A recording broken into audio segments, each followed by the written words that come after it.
pas également opportun d'organiser des élections dans ce qui pourrait être de l'inéquité et de l'inégalité. Car, nous le savons tous, au moins un des candidats a été calé du fait de double nationalité. Et on a découvert...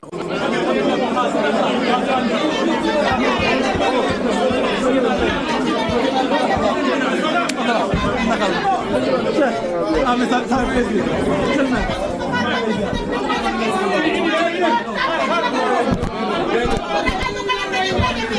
Salam alaikum.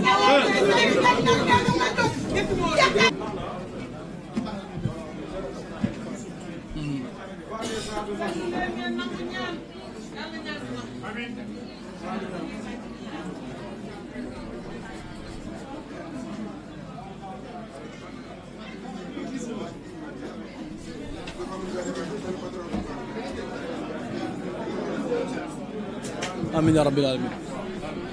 Salaamaaleykum wa rahmatullah. ñu ngi nuyu ñëpp di ziyaare ñëpp di jaajëfal ñi nga xam ne teew nañu tey jiital ci waa presse bi mais aussi kilifa yi nga xam ne ñoom ñëpp dagg nañ seen i yitte ci bisub dimanche bi pour ñëw ànd ak ñun point de presse bi ñuy def. ñu mën ci ràññee même bu dee duñu lim sax ku ci mel ne monsieur le maire Daour Niang Ndiaye bu fi toogee faaw ñu tudd ko kilifa gi mu doon ñu di ko jaajëfal ci teewaayam di ko jox yéeguwaay bi ko yàlla jox. di nuyu aussi di sargal Cheikh Ndiaye bi nga xam ne moom mooy président kuréel gi ngànk ñi nga xam ne ñoom la ñu tuddee personne vivant avec un handicap ci département bi ak aussi yeneen bànqaas au niveau national. di ci lim aussi ñi nga xam ne ñoom ñooy suñu collaborateur ñoom ñëpp bu ñu ci tuddee ku mel ne honorable Mamadou Diop dafa mel ni dina mën a yóbbaale yëpp ñu mën ci tudd ku mel ne Modou Matignan di suñu rakk di suñu adjoint mais également di ci lim yeneen responsable yi nga xam ne ñoom ñëpp ñu ngi fi Yaba Dieng ñu mën ko lim aussi ci turu Benno Bokk Yaakaar ci département de Pikine yëpp. kilifa yi fi teew aussi ku ci mel ne Baba Fall mi ngi fi mu ginnaaw Rail Sud ak yeneen responsable yi nga xam ne jóge nañ ci département bi fépp rek bu ma leen bëggee lim mën na gën a gudd kon kilifa yi yéen ñëpp jeunes yi femmes yi jeunes filles yi yéen ñëpp na ngeen yëg ni tudd naa leen ci biir. ñuy woote woon tey nag waxtaan ci tolluwaayu réew mi balaa ñu ciy dugg ñuy ndokkeel réew mi ci li nga xam ne foofu lañ toll tey ndax dañu nekk ci appelu Seydina Limamou mu nekk 144e édition. ñu war cee ndokkeel réew mi profitoo ci ndax moment la boo xam ne moment wu delluwaat ci yàlla la sant ci yàlla bu baax ci lim ñu defal Sénégal dellu aussi di ko jéggalu ci turu réew mi yëpp te di ko ñaan yàlla mu saxal fi jàmm loolu na jóge foofu ci leer googu ca Yoof dal di law ci réew mi ak ci àdduna bi yëpp. ñuy ndokkeel également communauté mouride ginnaaw ñu ngi génn ci Kazu Rajab bi di ci sant également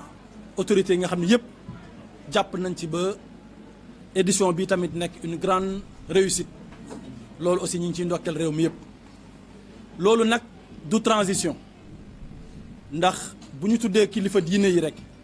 tudd nañu ay sookul yu am solo ci réew mi tudd nañu ay ressorts yoo xamante ni si fu réew mi amee rëng-rëng ñoom ñoo koy lijjanti wala xel yëpp ci ñoom lay njëkk a dem ñu nekk ñoo xam ne kon ndëgër laay lañ ci réew mi ñu war leen a tudd sàkku ci ñoom ñaan sukkandiku aussi ci seen teewaay ak seen sagesse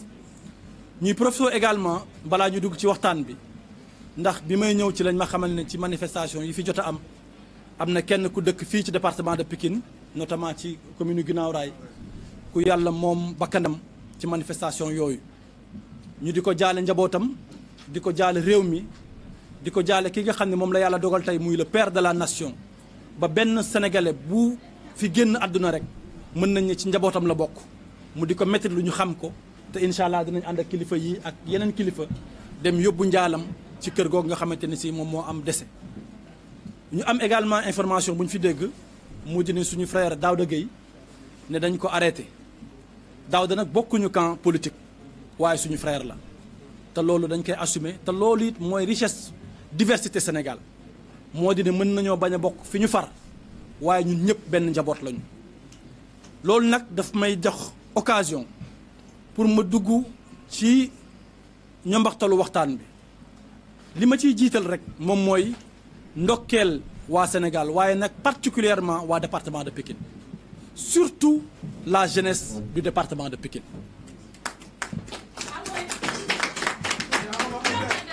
ndaxte réew mi am na fi ay yëngu-yëngu yu fi am ci yenn bërëb yi waaye ñu seetlu ne département de Pikine amu ci fenn fu ñu déplorer rek benn yëngutu loolu nag bu amee ndaw ñi lañ ko war a sante ndax ñoom ñoo am maturité démocratique bu toll ne xam ne réew mi am nañu ay support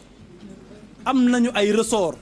yoo xam ne même buñ d'accordul ci processus am na ay yoon yu ñu koy jaarale pour wax ne d'accorduñu te duñu yàq duñu saaga duñu yàq alalu jàmbur kon loolu ñu ngi ci sukkandiku bu baax a baax di sant jeunesse Pikine bi particulièrement waaye nag Pikinois yépp ci seen maturité boobu ñu am di ci woote nag ci loolu wax ne Sénégal réewum démocratie la réewum démocratie nag dafa am ay yoon am ay tëralin yoo xam ne mooy tax ñuy natt ni réew mi réewum dëgg-dëgg démocratie la réewum démocratie du réew buy ñàkk crise déedéet réewum démocratie mooy réew boo xam ne bu crise amee dina am ressort yi tax mu mën a gérer crise boobu noonu te dara du xew dëkk yi ñuy wooyee démocratie yi gën a mag ci àdduna am na fa ay rëng-rëng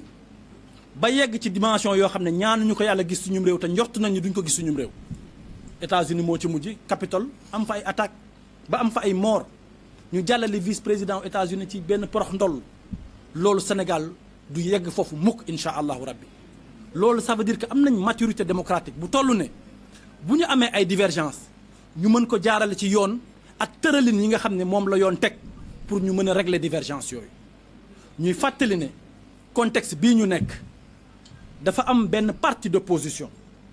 bu dugal benn proposition de loi interpellé ci mu nekk une loi constitutionnelle mu interpellé ci le chef de l'État kon ñuy fàttali ne lii fi xew li ko sabab jugewul ci président de la République du ci moom la soqee ko waaye nag président moom mooy clé de voûte des institutions moom mooy le gardien de la constitution moo am responsabilité bu ñu ko interpellé ci lu mel noonu mu war cee wuyu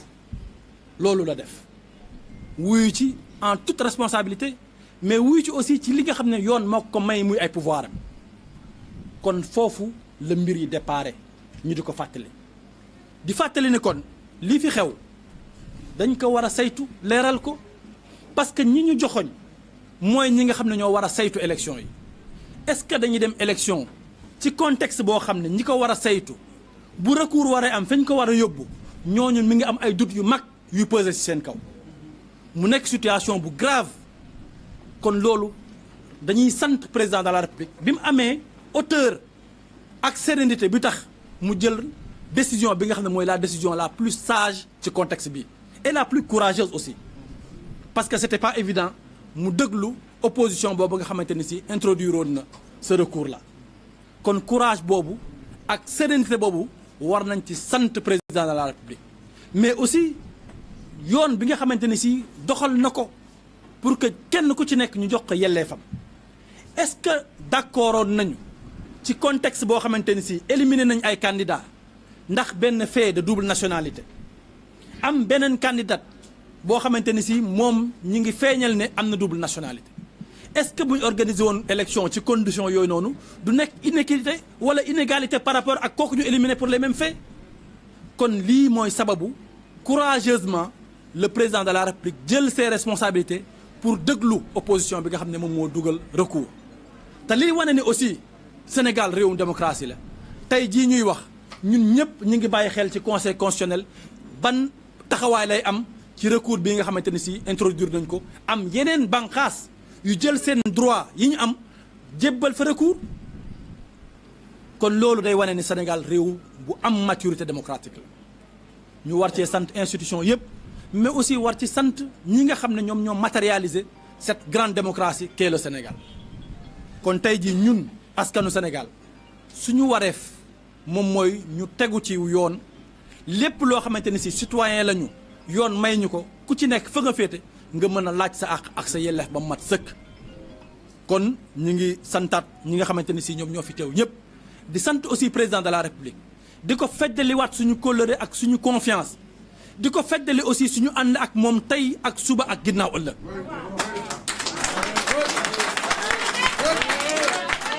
di ko seedeel ne lépp lu mu def tey ak suba ñun ànd nañu ci parce que nag gëm nañu ne moom sagesse moom moo ko yor gëm nañu ne xel mu dal lay yore réew mi yor na ko pendant 12 ans ci ku amoon sañ-sañu yor ko pendant 14 ans bu ko Sénégalais yi renouveler sa confiance mu jël de son propre chef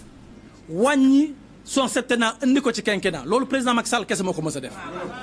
kon kuy def loolu est-ce que xel daj na muy laaj ay prolongement pour ay 6 mois lan la koy yokk absolument rien ku amoon droit ci une 3e candidature bu ko mënoon jox beneen mandat de 5 ans mu renoncé ci volontairement est-ce que kooku dina xëccu pour ay 5 ou 6 mois de plus absolument pas kon loolu aussi ñu bàyyi xel ni ñiy wax loolu dafa mel ni seenum xel daf leen a quitté wala bàyyiwuñ xel kii ñu jàkkaar loolu mooy kan ak ban taxawaay la am ci lii weesu parce que nit nag doo ko natt ci ay waxam ci ay jëfam nga koy natte président Macky Sall moom moo def ci ay jëfam jële fi mandat wu 7 ans indi ko 5 ans moo def ci ay jëfam am sañ-sañu laaj 3e candidature ne laajuma ko ndax Sénégal moo ma ko jaral kon kooku du soxla ay yokk benn at wala ay 6 mois soxlawul loolu c'est ça la vérité bi si topp tamit moom mooy réew mi dañ ko bokk ku ci nekk su ñun am sañ-sañ ni d'accord naa ak d'accorduma waaye aussi réew mi dañ ko bokk kenn amul sañ-sañu ci ñun yàq ko ku ko war a yàq nag ñun tamit ñi nga xam ne réew mi jaral nañu lu mu jaral nit pour mu yàq nañ ko jaral pour ñu defar ko parce que loolu mooy responsabilité te loolu foofu nag vraiment dama ci saluer waat encore une fois taxawaayu jeunesse pikinoise pour dellusi waat nag ci confiance bi nga xam ne jox nañ ko président de la république renouveler na sa confiance ci suñu candidat renouveler na sa confiance institutionnelle ci le premier ministre Amadou Ba kon ñun tamit ci loolu la ñuy sukkandiku wax ne taxawaay bi ñu amoon démb moom la ñuy amaat tey mooy mobiliser waat derrière notre candidat pour que incha allah rabbi le 15 décembre ñu jàll au premier tour. fi may jeexale ci wàllu woowu mooy wax sénégalais yi ne président Macky Sall ragalul dem élection au contraire parce que nag sondage yi joxe woon nañu largement favori bu dee ay sondage kese la ñu sukkandiku on était parti favori largement kon kooku bu doon ne rek dafa bàyyi xel kaawam bu doon ne rek dafa bàyyi xel fii ñu jëm kon dafay organiser élection ñu gagné ko au premier tour daal di dem ci leneen waaye nag bàyyi xel réew mi bàyyi xel démocratie bi ñu doon bàyyi xel aussi ak yelleefu même ñi nga xam ne ay minorité lañ ci ñun moo tax mu dëglu ñii nga xam ne seen ak seen yelleef la ñu laaj kon loolu aussi lu jar a leeral la pour que ñu xam ne élection yii ñu jëm on part confiant parce qu'on est largement majoritaire et on est largement favori foofu nag dama ciy fàttali tuuti rek buñ delloo ci ginnaaw 2019 yàggul biñ dëgmeelee élection yi ñu bëri jàppoon nañu ne parce que sukkandiku woon nañ ci yenn réseaux sociaux yi parce que sukkandiku woon nañ ci yenn rajo yi ak yenn presse yi que ne président Macky Sall il était devenu minoritaire mais biñ demee élection peuple sénégalais bi nga xamante ne si du nekk ci réseaux sociaux yi di saaga peuple sénégalais bi nga xam ne du nekk ci mbedd yi di yàq peuple sénégalais bi nga xam ne dafay nekk ci biir këram di xaar élection jot ñu voté teg ko ci bilan wu kii di nekk président sortant teg ko aussi ci programme bi nga xamante ni moom la candidat yi dëgmal wax peuple boobu noonu bi ñu demee élection 2019 58% la jox Macky Sall diggante bi réalisation yi yokk nañ fi diggante bi filets sociaux yi yokk nañu fi diggante bi lépp loo xamante ni si luy taaral réew mi la yokk na kon ñun am nañ fuñ sukkandiku pour wax ne majorité bi ñu amoon en 2019 yokk na bu baax a baax en 2024 kon on part confiant majoritaire et favori c'est ça la vérité kon ñuy sant ñëpp di gërëm ñëpp xëy na ñu tënk ko rek ci wàllum nasaraan ginnaaw seen bu loolu la waxoon ak waa presse bi ñu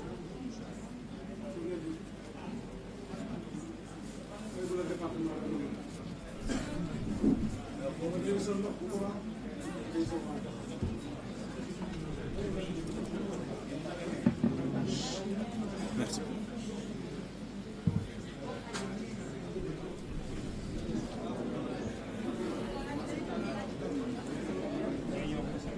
Merci beaucoup, chers journalistes. Merci beaucoup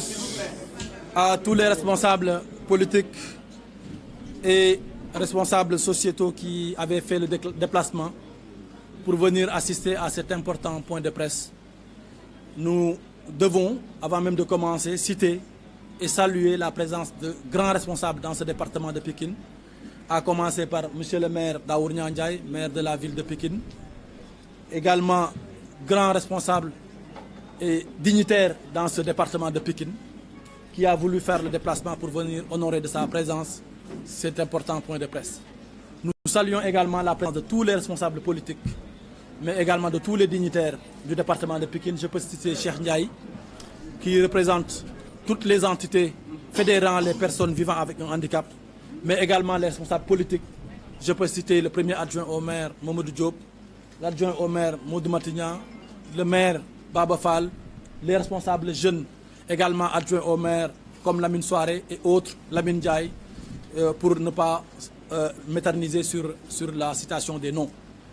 Moussa Thiam, nous saluons également votre présence, de même que M. Yabadien,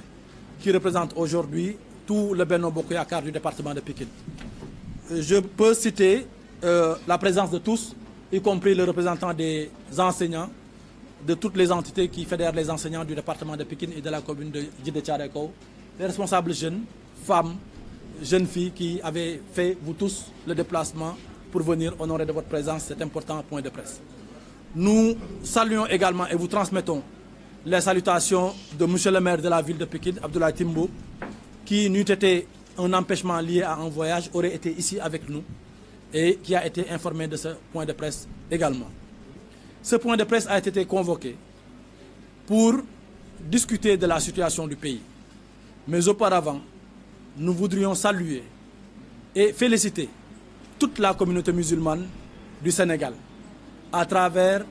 la 44e édition de 144e édition de l'appel du Mahdiou Seydina Limamou qui se tient présentement à Yoff et dans les environs, mais également à travers la cérémonie de Kazu Rajab qui a vu sa fin il y a de cela juste quelques heures, je peux dire. Nous voudrions saluer également la maturité du peuple sénégalais, mais particulièrement la maturité de la jeunesse pikinoise. En effet, on a vu il y a 2 jours qu'il y a eu quelques remous dans ce pays, dans certaines zones. Le département de Pikine, dans son entièreté, a été épargné. Cela a été possible parce qu'on a une jeunesse mature. Cela a été possible parce que surtout, on a une jeunesse responsable, consciente des enjeux de l'heure, mais également consciente du fait que le Sénégal est un grand pays démocratique. Qu'un grand pays démocratique n'est pas seulement un pays qui ne connaît pas de crise, mais c'est un pays qui, quand crise il y a, trouve les ressorts qu'il faut pour régler cette crise de façon institutionnelle, mais de la façon aussi la plus démocratique possible. C'est ce qui se passe actuellement au Sénégal. Nous avons une crise institutionnelle, il faut le dire, car une des institutions les plus élogieuses de notre démocratie a été interpellée sur des accusations très très graves. Ces accusations portent sur l'institution qui doit arbitrer les élections qui étaient censées se tenir le 25 février. Cette institution qui également devait prendre connaissance des recours éventuels issus du scrutin du 25 février. Donc il n'était pas question que des élections soient organisées dans ces conditions de suspicion généralisée. Il n'était pas également opportun d'organiser des élections dans ce qui pourrait être de l'inéquité et de l'inégalité. Car, nous le savons tous, au moins un des candidats a été recalé du fait de sa double nationalité. Et on a découvert a posteriori qu'il y a également une autre candidate qui également était dans la même situation. Était-il logique ou égalitaire d'organiser des élections où on élimine un candidat pour un fait et on en admet une autre pour le même fait? Je pense qu'il n'aurait pas été opportun d'organiser des élections dans ces conditions-là. C'est pour ça que nous saluons la décision courageuse du président de la République, qui, faut-il le rappeler, n'a pas été à l'initiative de cette loi constitutionnelle qui a été votée à l'Assemblée nationale, mais étant la clé de voûte des institutions, étant également le gardien de la Constitution, il est de son devoir de répondre aux interpellations démocratiques de ceux-là qui incarnent la démocratie. Parce que l'opposition également est un maillon essentiel de la démocratie. Et le groupe parlementaire qui a été à l'origine de cette loi constitutionnelle fait partie de l'opposition. Donc aujourd'hui, nous devons saluer le courage du président de la République qui, malgré l'avantage certain qui était donné par tous les sondages sérieux, a préféré répondre à cet appel de la démocratie. Donc,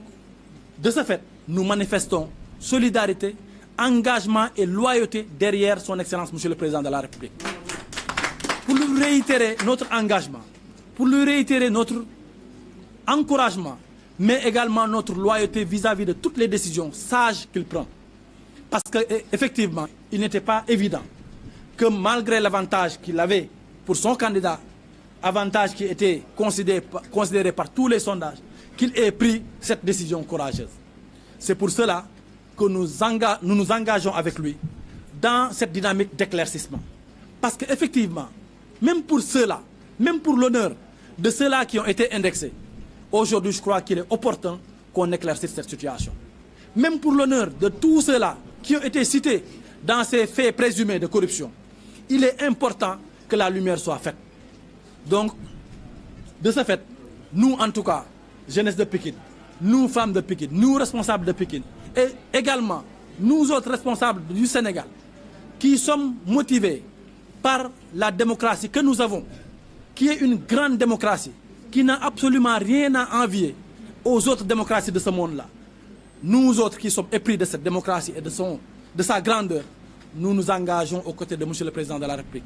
pour lui dire que nous manifestons notre soutien à l'endroit de son candidat à qui il a réitéré sa confiance, tant du point de vue institutionnel que du point de vue politique. Donc nous nous engageons à nous mobiliser derrière ce candidat-là pour, comme on aurait pu le faire le 25 février, gagner, Inch'Allah Rabbi, au premier tour le 15 décembre 2024. Nous le savons. Nous avons les ressorts qu'il faut. Nous avons les moyens de gagner. Et Inch'Allah Rabbi, on va gagner avec son Excellence, Monsieur le Président. Sa confiance renouvelée à M. Amadouba fait également que nous réitérons notre engagement aux côtés de Amadouba pour gagner avec lui au premier tour. Nous saluons tout le monde. Nous remercions la présence de tout le monde. Et félicitations à vous tous qui avez fait le déplacement. Félicitations également pour votre engagement sans faille, pour votre loyauté vis-à-vis du président de la République, mais également pour votre détermination à faire de ce pays-là un grand pays. Un grand pays, c'est un pays qui se construit dans la contradiction, mais qui ne se construit pas dans la violence. Donc merci beaucoup, vous autres jeunes de Pikine. Merci, vous autres femmes de Pikine. Merci beaucoup. Bi mu ñu mayee possibilité ñu am ràññee mooy lucidité mooy sérénité ràññee mooy xàmmee li ñu war a def ak li ñu war a moytu ndaw Sénégal nag dans leur globalité li ëpp ci ñoom ràññee nañu ndaxte bu ñu xoolee ni ndaw yi toll ci réew mi ñu xool même li fi am ay yàqu-yàqu donte lu ñuy naqarlu la lool gis nañ ne fi yënguwul fi amul ay yàqu-yàqu moo ëpp fuuf fi am ay yàqu-yàqu gis nañ ni aussi même ci biir gox yi nga xamante ni si am nañ ay yàqu-yàqu ay axe naam yu important moo yàqu waaye lu ëpp ci gox yooyu noonu préservé wu nañ ça veut dire kon que ni jeunesse bi ñu am biir Sénégal jeunesse bu consciente la jeunesse bu xam rôle am ak responsabilité am la jeunesse aussi bu xam ne Sénégal boo amee sa naqar wala nga am contradiction booy bëgg a exprimer am nga possibilité exprimer ko de façon démocratique mooy am nañ suñu carte électeur te mooy suñu arme ñun ñëpp kon loolu la ñuy woo ndaw ñi ñu xam ne ku ci nekk suñu am na sañ-sañu far fa ko neex ñun am nañu sañ-sañu te loolu la ñu def ne président Macky Sall lañu àndal fu mu jëm fa lañ jëm lu mu joxoñ loolu la ñuy wax ku ci nekkit am nga sañ-sañu far fu la neex waaye foo farit na nga ko wane en toute responsabilité et en toute conscience responsabilité ak conscience nag mooy du ma yàq samam réew parce que su ma ko yàqee maa ko war a defaraat du ma yàqal sama morom parce que su ma ko yàqalee sama bopp laa yàqal parce que bu ñu tojee magasin wu jàmbur suñu magasin wu tonton la ñu toj wala suñu magasin wu doom wala suñu magasin wu sœur wala suñu magasin wu mag wala rak suñu yàqee bus ñun la ñu entravé suñuy possibilité transport suba suñu yàqee infrastructure boo xamante ni ñun ñoo ko defar alalu réew mi lañ ko defaree ñun ñoo koy soxlawaat suba kon loolu nañu xam ne loolu mooy responsabilité mooy fexe ba li ñu bokk ñun ñëpp ñu aar ko sàmm ko ku ci nekk fa nga far fa en toute aussi objectivité waaye nag Sénégal am nañ maturité boobu noonu mi ngi feeñ ci jeunesse bi ndaxte jeunesse bi moo ëpp ci réew mi boo jëlee téeméer sénégalais yoo jël juróom-ñaar fukk yi ay ndaw lañ kon loolu force boobu noonu bu doon manifesté wu nañ ci de façon violente kon réew mi daanaka dara dootu fi des pour wane ni effectivement mature nañu mooy ne bu ñu xaymaa li fi am yàqu-yàqu benn rek bu mu mënti doon dinañu naqari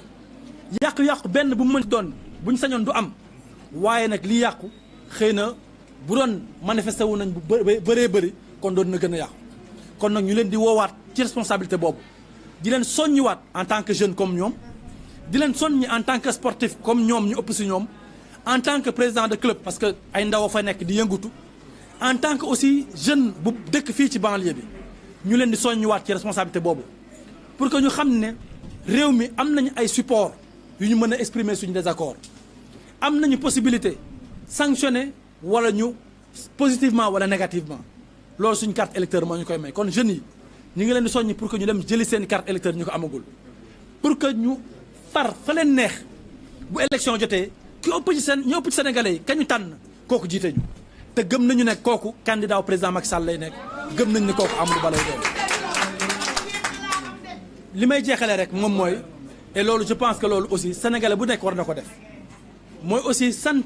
maturité suñu force de défense et de sécurité yi parce que malgré provocation ñenn ñi malgré appelu ñeneen ñi malgré yenn yëngute yi nga xamante ne si mënoon na leen pousser à ce que ñu bañ a contenir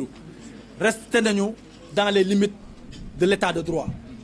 ku ci nekk ñu jox àqam ak yelleefam ñu ngi leen di sant bu baax ñoom tamit di leen encourager parce que liggéey bu metti la ñuy def mais xam nañu ay sénégalais lañu ay sénégalais kese ñoom la ñuy jàkkaar lool ay sénégalais kese aussi ñoo des seen biir kër ñu war leen a sàmmal leen seen i alal kon ñu ngi leen di sant ñoom ñëpp di sant sénégalais yi dans leur majorité wala sax dans leur totalité parce que même kii dem manifester war nañ ko sensibiliser mu xam ne bu manifester bu yàqee boppam la yàqal kon ñu ngi santaat ñëpp ñu ngi gërëmaat ñëpp di wax asalaamaaleykum wa rahmatullah